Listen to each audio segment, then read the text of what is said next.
అనేక రాష్ట్రాల్లో మహిళలపైన అదేవిధంగా బాలికలపైన దాడులు జరుగుతూ ఉన్నాయి. ఈ దాడులకి వ్యతిరేకంగా ఈరోజు ఇక్కడ నిరసన చేపడుతూ ఉన్నాం.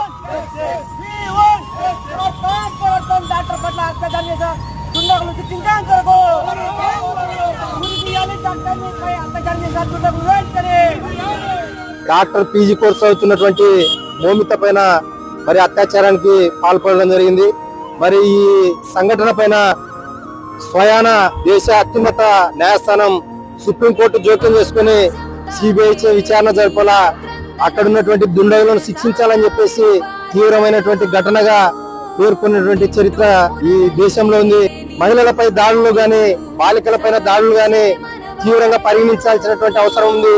మరి ఇప్పటికైనా పూర్తి స్థాయిలో చర్యలు తీసుకుని ఇలాంటి ఘటనలు పునరావృతం కాకుండా కాపాడాల్సినటువంటి బాధ్యత ప్రభుత్వాలపైన ఉందని చెప్పేసి